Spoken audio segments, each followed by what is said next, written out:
estamos aqui novamente, ó, mesma camisa da semana passada, hein, só pra garantir aí. Estamos novamente aqui no Legacy Lab e agora a gente vai estar fazendo diferente. A gente não vai estar discutindo um tema tão grande, tão aprofundado, mas a gente vai estar respondendo uma pergunta que você, ouvinte, mandou aí pra gente, né? E a pergunta dessa semana é: Deus não rejeita oração? Oração é alimento?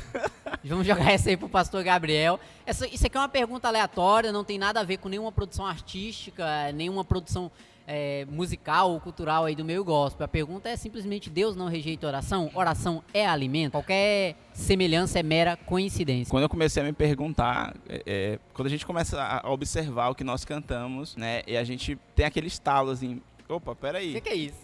O que isso quer dizer? Né? E uma vez eu vi uma pessoa falando a respeito, perguntando da música, isso aqui. Aí a pessoa respondia, isso aqui. Começou a questionar uma música, né? Aí a pessoa tentava explicar do modo que ela escreveu. E aí o cara falou assim: esse que é o problema. Se você precisa explicar muito, já está errado, né? Ela precisa ficar bem óbvia. Mas o que eu me perguntava é o seguinte: ok, ainda que Deus não rejeite a oração, o que me questionava era assim: a oração é alimento para quem? Para mim? Para Deus? Tipo assim, Deus, o que dá a entender para mim é o seguinte: Deus não rejeita a oração porque a minha oração alimenta Ele. Né? Isso que ficou claro para mim, não entender.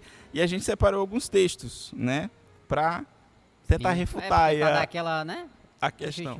Lê alguns aqui. Miqueias 3:4. Então chamarão ao Senhor, mas não os ouvirá. Antes esconderá deles a sua face. Naquele tempo, visto que eles fizeram mal nas suas obras. Isaías 59:1 e 2.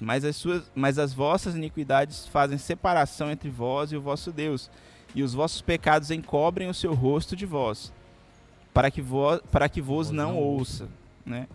Mais um aqui, Tiago. Tiago 4:3. Novo Testamento.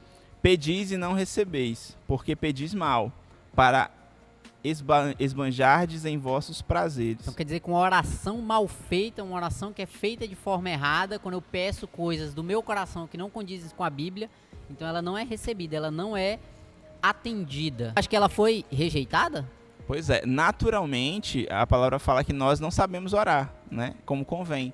E diz que é o Espírito que, com gemidos inexprimíveis e tal, como se fosse uma tradução ali para Deus daquilo que nós falamos, daquilo que nós pedimos. O pastor Felipe usa um termo que não existe oração errada, né? Errado é não orar. O errado é a oração errada é aquela que não é feita.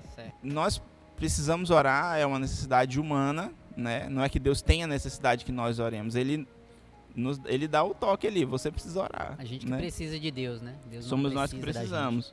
Mas isso não quer dizer que Deus não possa também rejeitar. Quando ele diz não, aquilo que eu peço, e aí Deus diz não, de certa forma ele está rejeitando também aquilo que eu pedi, né? Aquela oração. Aquela oração que não passa do teto, né? Aquela que bateu.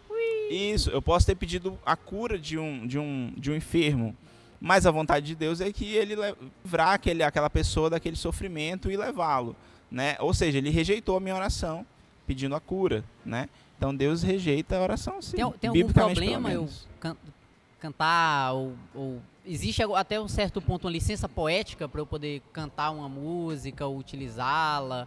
Ou eu devo só descartar uma música porque ela fala alguma coisa que é errado?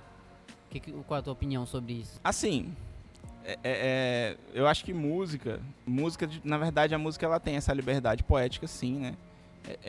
Até porque a pessoa que está escrevendo ela pode escrever o que ela quiser e tal, né? Mas eu posso ter o meu critério como ouvinte, certo, ou como ministro, né, de cantar e tudo mais.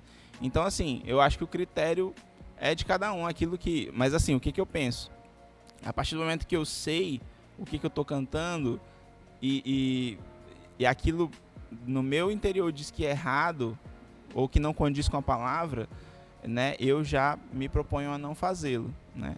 Esse é o meu pensamento. Perfeito. Então vamos ficando por aqui mais uma vez. Espero que a pergunta esteja esclarecida. E até a próxima, pessoal. Falou! Falou, gente!